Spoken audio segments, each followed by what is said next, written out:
Ya, halo, assalamualaikum warahmatullahi wabarakatuh.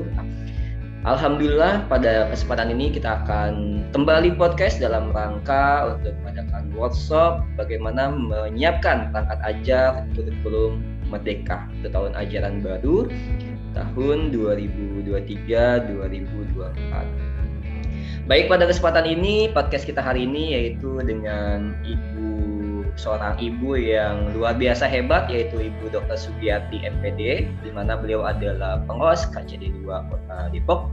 Baik, kita sapa dulu. Assalamualaikum Bu Sugiyati. Waalaikumsalam warahmatullahi wabarakatuh. Kang Hari, apa kabar? Alhamdulillah baik juga Bu. Mudah-mudahan kita terus bisa berbagi ilmu ya Bu untuk teman-teman kita di MKF Academy dan para penggemar-penggemarnya ya Bu. Oke, baik. Bu Sugiyati, silakan untuk kenalkan diri. Baik, terima kasih untuk Kang Hari. Pergi ke pasar membeli Indomie, jangan lupa membeli duren. Salam hormat Kang Hari, moderator hebat dan keren. Luar biasa.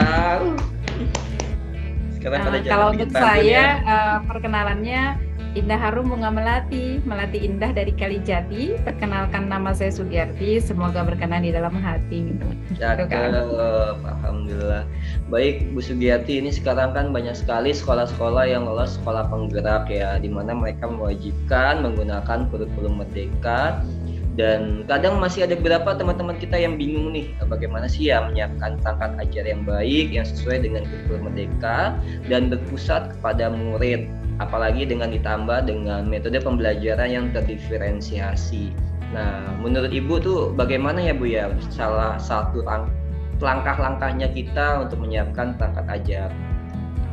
Ya, sangat dibutuhkan satu persiapan ketika kita akan memasuki tahun ajaran baru.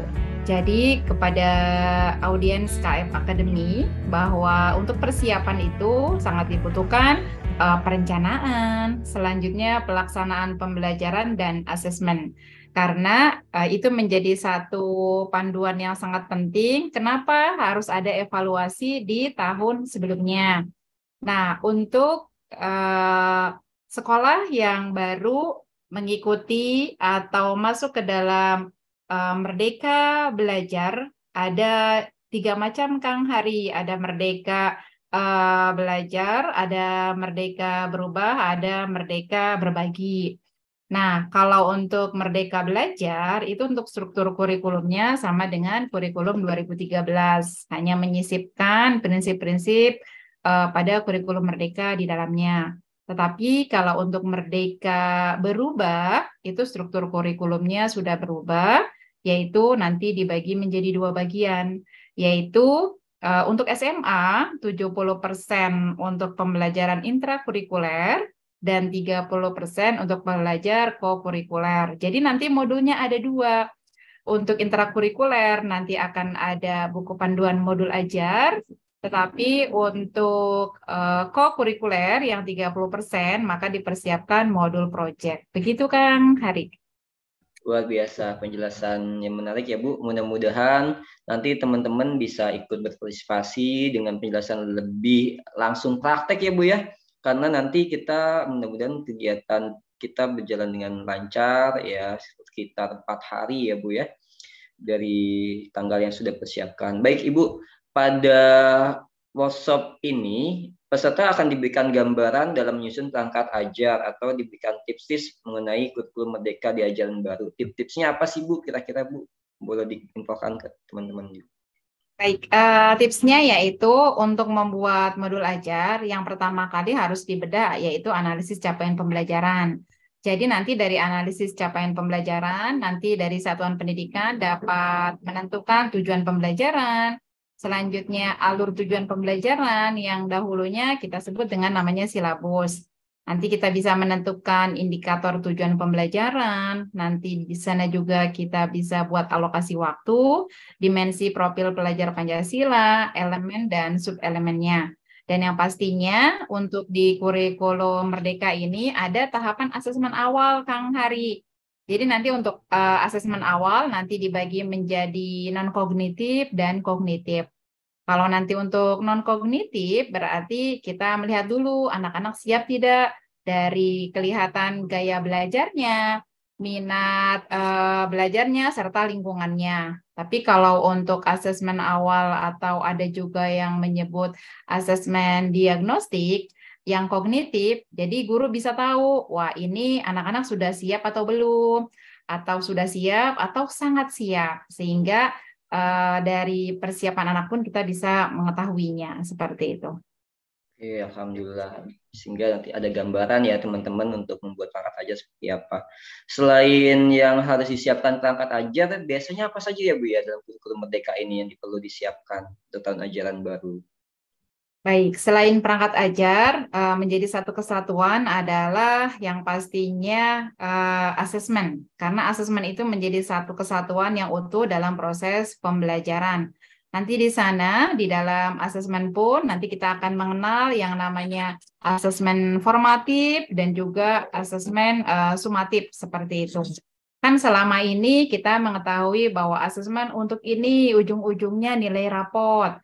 Selanjutnya untuk memetakan anak mana yang sudah memenuhi atau sudah paham dalam proses pembelajaran atau belum.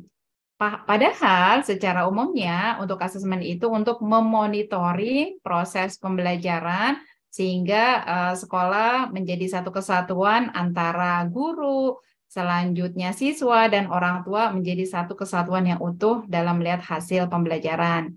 Jadi bisa kita hindari ketika seorang pendidik berkata kepada muridnya, "Nah, besok asesmen atau ulangan." Anak-anak bilang, "Ya, Bu, kok ulangan, Bu?" gitu. Sampai orang tua ada yang mendatangkan guru ke rumah atau bimbel juga di tempat lain karena kekhawatiran ada proses pemetaan dan hanya sekedar nilai. Jadi kita buat nilai yang diperoleh itu bermakna.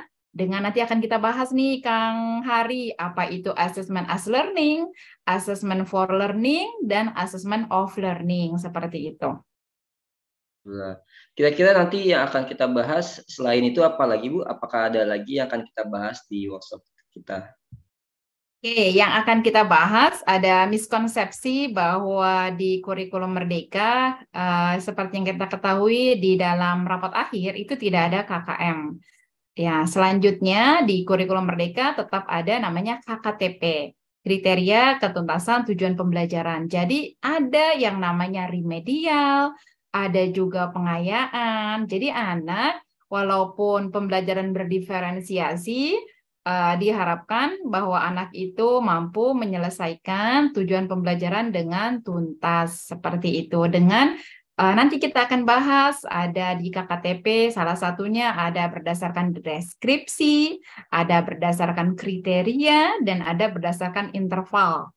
Nah, di interval ini bisa kita tentukan KTP-nya mau berapa nilainya, sesuai dengan satuan pendidikan masing-masing. Seperti itu. Jadi sekolah merdeka untuk menentukan KKTP untuk siswa-siswi tuntas dalam pencapaian tujuan pembelajaran. Begitu. Baik, luar biasa ya. Mudah-mudahan ini menarik sekali ya Bu ya. Untuk bonus ya Bu nih, bonus yang diberikan untuk peserta pada workshop ini apa aja Bu? Nah, bonusnya nanti akan diberikan contoh untuk modul ajar, selanjutnya untuk modul project, untuk mengusung P5, penguatan project profil pelajar Pancasila, selanjutnya bagaimana mengakses asesmen baik secara online maupun secara offline, dan juga ada bonusnya langsung ada kunci jawabannya seperti itu. Wih, mantap. Ada kunci Jadi nanti jawabannya. bisa langsung diunduh. Dan yang pastinya Ya. kita akan bahas tentang KKTP bahwa sangat diperlukan walaupun pembelajaran berdiferensiasi, tetap anak di panduannya nanti kita akan berikan panduan tentang pembelajaran dan asesmen bahwa di dalamnya ada program remedial, ada program pengayaan, serta yang pastinya untuk kriteria kenaikan kelas ditentukan oleh satuan pendidikan masing-masing. Seperti itu. Baik, luar biasa. Alhamdulillah. Baik teman-teman semua, mudah-mudahan sehat selalu dan bisa mengikuti kegiatan workshop kita ya Bu ya. Mudah-mudahan teman-teman juga di sini bisa ikut terus berpartisipasi dalam memajukan pendidikan Indonesia. Baik, Bu Sugi, terima kasih. Apakah ada simpulan untuk teman-teman semua sebelum kita tutup? Untuk teman-teman semua, untuk persiapan dalam rangka tahun ajaran baru itu sangat penting. Jadi bagi saya dan untuk teman-teman dari audiens KF Academy, jalan-jalan ke Jati Jajar, jangan lupa memakai baju biru. Ayo ikut workshop perangkat ajar kurikulum Merdeka tahun ajaran baru. Ada Ferdian, ada Aura Kasih. Cukup sekian, terima kasih. Terima kasih, Alhamdulillah, luar biasa Bu Sugi, semangat kita. Alhamdulillah teman-teman semua, mudah-mudahan dengan podcast ini memberikan suatu gambaran pentingnya menyiapkan perangkat ajar. Baik dari tim KF Academy, saya sendiri Subhan Hari, dan dibantu teman kita dari Kang Ferdi dan Pak Usep, serta terima kasih banyak Ibu Sugiyati, mudah-mudahan teman-teman segera untuk bisa berpartisipasi dalam kegiatan kita. Saya tutup. Assalamualaikum warahmatullahi wabarakatuh. Salam sejahtera. Salam pendidikan Indonesia. Salam.